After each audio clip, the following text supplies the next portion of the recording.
সারা দেশে বাইরে পাপিক থিয়েটার প্রত্যেক বছর। এই বছরও আমরা আয়োজন করেছি। আমাদের সম্পাদক শ্রী প্রদীপ দাস কিছু বলবেন।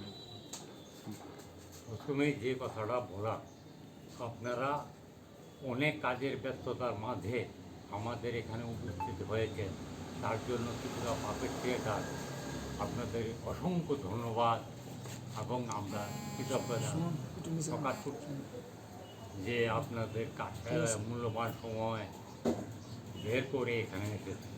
দ্বিতীয় যে কথাটা বলবো, আমাদের ত্রিপুরা পাপেট থিয়েটার প্রতিষ্ঠিত হয়েছিল 1974। সেই হরিপদ দাস সেই প্রতিষ্ঠানে তৈরি করেছিলেন। আজ আমরা 49 বছরে পদার্পণ করেছি। আগামী 24-এ আমাদের এই সংস্থা 50 বছরে পা রাখবে। এর মধ্যে আমাদের অনেক সফলতা যেমন এসেছে, তার মাঝে কিছু কিছু বিফলতা আছে, কিন্তু বিফলতার সংখ্যা খুব কম, সফলতার সংখ্যাই আমাদের সংস্থার বেশি।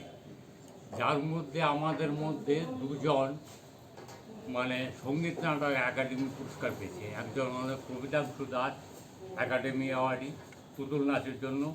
কিছুদিন আগে আমাদের আরেকজন শিল্পী পুতুল তৈরির জন্য বিসমাল্লা খান যুব অ্যাওয়ার্ড পেয়েছেন, শ্রী রিটন দাস। তো এটা আমাদের সংস্থার বিরাট একটা গর্ব। এছাড়া আমরা ত্রিপুরাতে তো অনেক প্রোগ্রাম করেছি, এর বাইরে দেশও করেছি, তার বাইরে আমরা জার্মানিতে আমরা প্রোগ্রাম করেছি। তো ব্যর্থতা বলতে আমাদের যে আমরা একটা জিনিস করতে পারিনি, যে এখানে ট্রেনিং কিংবা ওয়ার্কশপগুলি রীতিমতো চালাতে পারিনি। তো ভবিষ্যতে আমাদের চিন্তা আছে এই নিয়ে কাজ করার জন্য। তো এর হিসাবে আমরা প্রাথমিকভাবে এবার আমরা প্রতি মাসে রোববার, দ্বিতীয় রোববার আমরা বাচ্চাদের দিয়ে একটা শো করব। সেই জন্য আমাদের একজন স্পন্সররা এসেছেন, সহযোগিতার হাত বাড়িয়ে দিয়েছেন শ্রীযুক্ত অচিন্ত ভট্টাচার্য আসেছেন। আমাদের টেরেজা ডায়াগনস্টিক সেন্টার আছেন, যে ওনার আসলে একটা সব সময় যেন পুতুল নাটকটা যেন প্রচার এটার জনপ্রিয়তা বাড়ানোর জন্য আমরা একটা কর্মসূচি নিয়েছিলাম। তো এটা জাস্ট ওনাদের কাছে বলেছিলাম, ওনারা সাহায্যের হাত বাড়িয়ে দিয়েছেন। এটা প্রথম না, এর আগেও ওনারা এইভাবে আমাদের সাহায্য করেছেন। আমরা এর জন্য যে প্রতি মাসে দ্বিতীয় রবিবার যে আমরা অনুষ্ঠানটা করবো, এটার জন্য আমরা কোনো প্রবেশ মূল্য আমরা নিচ্ছি না, সবার জন্য উন্মুক্ত। আমরা আপনাদের মাধ্যমে জানাচ্ছি, সকল যারা বাবা মা আছেন, অভিভাবক আছেন, ওনারা আপনারা আসবেন সন্ধ্যা 6:30টায় আমাদের এখানে। বাচ্চাদের জন্য, বাচ্চাদের দিয়ে যেরকম হবে, বাচ্চাদের জন্য হবে, বড়দের জন্য। আমরা প্রত্যেক মাসে সবসময় একটা শো হবে। এবং টেরেজা ডায়াগনস্টিক সেন্টার 1 বছরের জন্য আমাদের এটার জন্য যা যা করার এটা আমরা করবো। সাহায্যের হাত বাড়িয়ে দিয়েছে, আমরা ওদের জন্য ওনাদের কাছে আমরা কৃতজ্ঞ। আমরা এই কর্মসূচির জন্য আর আপনাদের কাছে আমরা সবসময় বলি, আজকে আপনারা যদি পাশে না থাকতেন তাহলে আমরা 49 বছর আমরা চালিয়ে যেতে পারতাম না। সবসময় আপনাদের মাধ্যমে আমাদের কাজ আপনারা পৌঁছে দিয়েছেন সবার কাছে, ত্রিপুরাবাসীর বাইরেও আমরা দিয়েছেন।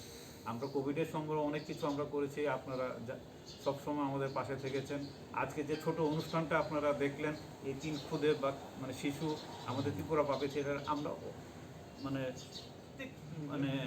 মাসের দ্বিতীয় রবিবারে সন্ধ্যা 6:30 আমাদের এই যে আমরা একটা পারফরমেন্স স্পেস তৈরি করেছি, 40 জন বসতে পারে এখানে। দেখুন নাটকে আধুনিক সব লাইট টাইট সব কিছু আছে এখানে।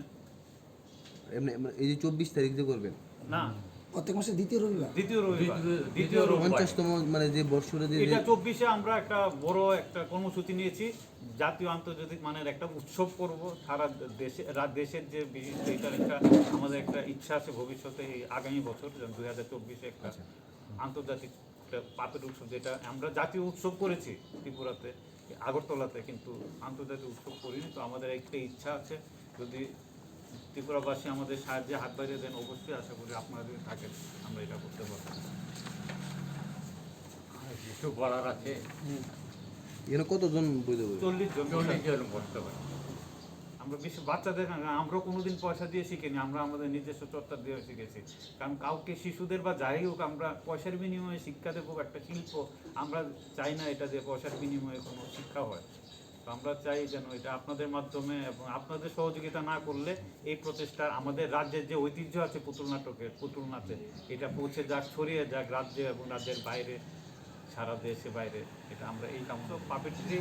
এবং আপনারা নাম খাতা আছে, আপনারা দয়া করে এই নাম্বারটা আপনারা নাম্বারগুলি দিয়ে রাখবেন। আমরা ওদের এই নাম্বারগুলি হোয়াটসঅ্যাপ গ্রুপে আপনারা যদি চান দিয়ে যাব, যেন আমাদের আগাম কর্মসূচিগুলি আমরা আপনাদেরকে জানাতে পারি।